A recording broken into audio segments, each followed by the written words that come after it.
Olá, gente, bem-vindo ao nosso canal. E hoje eu quero dar continuidade à nossa série de mensagens sobre guerra espiritual. E hoje eu quero falar sobre demônios.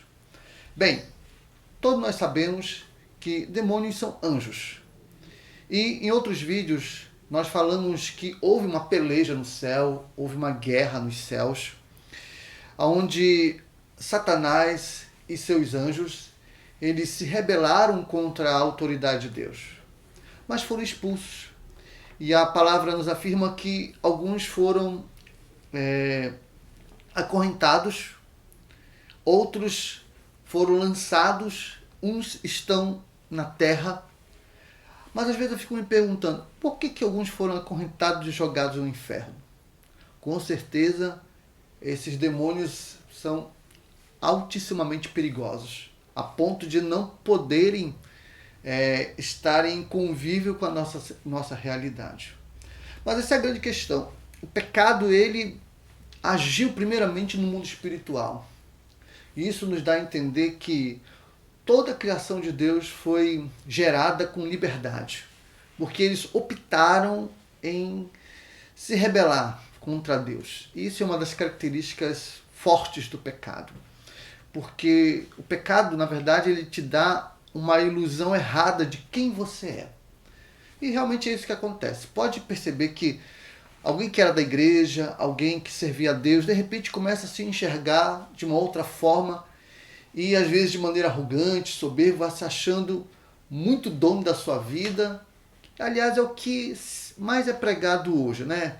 Tome o controle da sua vida, seja independente, haja conforme os seus prazeres, viva conforme os desejos do seu coração e assim vai. Mas aquele que é servo de Deus, ele é dependente do Espírito de Deus, dependente dos conselhos de Deus, dependente das orientações da palavra de Deus na sua vida. Então o pecado vai gerando, né, uma falsa imagem e quando isso chega no ápice, a pessoa começa a se revoltar, se rebelar contra Deus. Uma outra questão é que na queda, os anjos eles perderam as características que eles tinham no reino dos céus, nas regiões celestiais. Agora os anjos eles vagam, né? Os anjos eles estão pairando sobre a humanidade, vagando sobre a humanidade, causando muitos transtornos para a vida do ser humano. E quais são esses transtornos?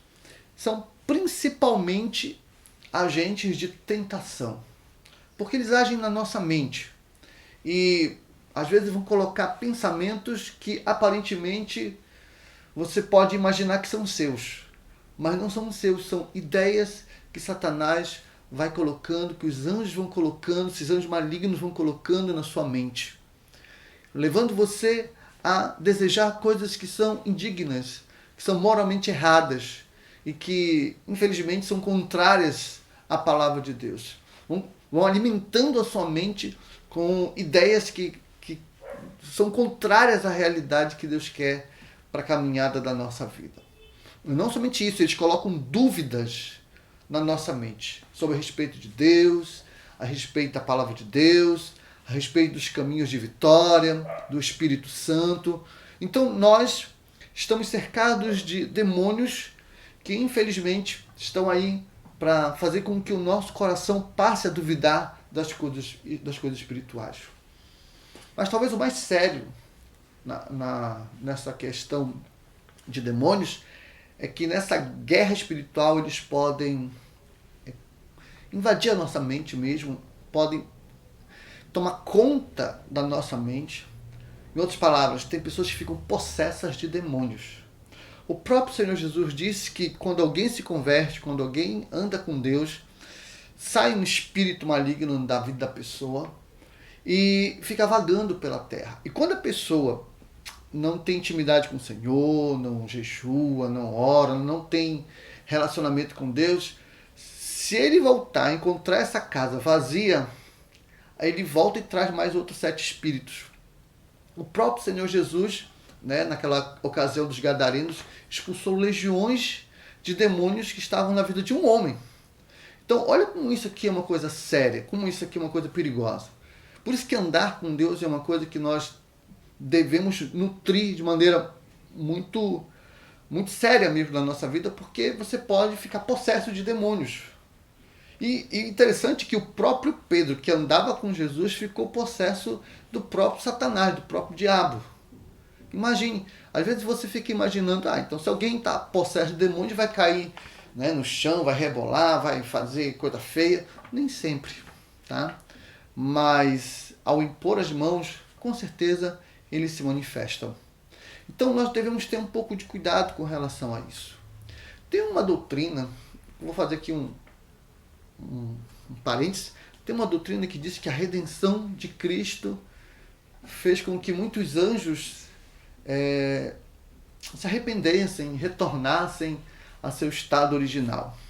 Bom, eu não creio nessa linha de pensamento. Eu acredito que os anjos já estão condenados e nós precisamos ter muito cuidado com aqueles que ainda estão por aí agindo de forma maligna sobre nossas vidas. E Satanás é o principal anjo maligno que atua na humanidade. E a própria Escritura, em diversos momentos, dá algumas características interessantes sobre ele. Eu até trouxe aqui anotado algumas coisas, porque são muitos, né? E são realmente interessantes, e eu quero que você assimile no seu coração essas verdades. Por exemplo, Satanás, esse título foi dado após a sua queda da presença de Deus, que significa adversário. E a gente encontra lá em Lucas capítulo 18, Apocalipse capítulo 20, versos 2, etc. Temos também o diabo, que está lá em Mateus capítulo 13, verso 39, e em Jó capítulo 13, versos 2. Esses termos aparecem apenas no Novo Testamento, e é a descrição do vocábulo grego diabolos, que significa caluniador ou acusador, como está lá em Apocalipse capítulo 12, versos 10. Temos também o dragão, como está em Isaías 51, versos 9, e lá também em Apocalipse capítulo 12, versos 3 ao 7. A palavra dragão parece significar literalmente serpente ou monstro marinho. O dragão é um animal marinho e pode apropriadamente apresentar-se nas atividades que acontecem no mar ao longo do mundo. Então Satanás também está, né, no meio do mar, causando certas complicações para as pessoas que trabalham nessa área. Temos também a antiga serpente, como está lá em Gênesis 1:3 e em Isaías 27, versos 1. Esse termo indica sua desonestidade e falsidade. Temos também Belial ou Beliar, como está na segunda Crônicas, né? Capítulo 6, versos 15. Esse termo é usado no Velho Testamento no sentido de indignidade. Olha só como isso aqui é interessante. Então, muitos eram conhecidos no Antigo Testamento como filhos de Belial, filhos da indignidade, ou filhos de Belial. Então, que eram para designar pessoas depravadas. Olha, então se você anda meio depravado por aí, você é filho de Belial. Temos também Lúcifer. Esse nome não aparece literalmente em nossas versões bíblicas. É a forma latina traduzida por Jerônimo na Vulgata.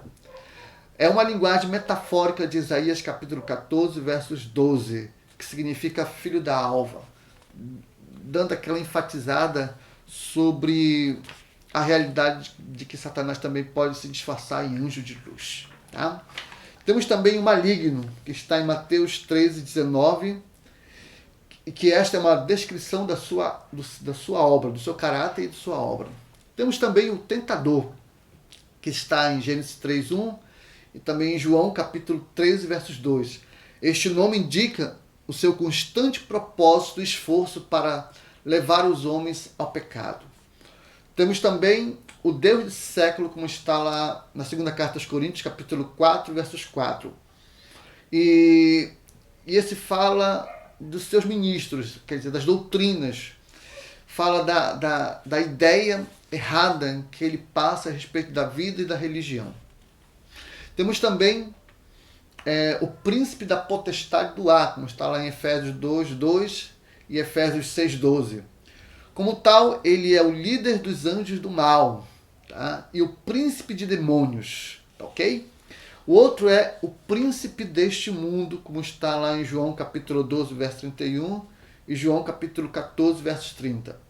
Isso nos parece que fala da sua influência sobre os governos desse mundo, tá? E por último, temos o adversário, como está lá em 1ª carta de Pedro 5,8, que fala do acusador dos filhos de Deus, fala sobre o enganador, sobre o pai da mentira. Então essas são as características de Satanás, essas são as características das ações de Satanás sobre a vida e a realidade do homem. Então, querido, a vida é muito linda, é uma grande oportunidade, e infelizmente o pecado e as ações de Satanás e seus anjos estão aí para atrapalhar essa vida maravilhosa que Deus nos concede. Ok? Que essas palavras fiquem guardadas no seu coração. Até o próximo vídeo. Que Deus te abençoe.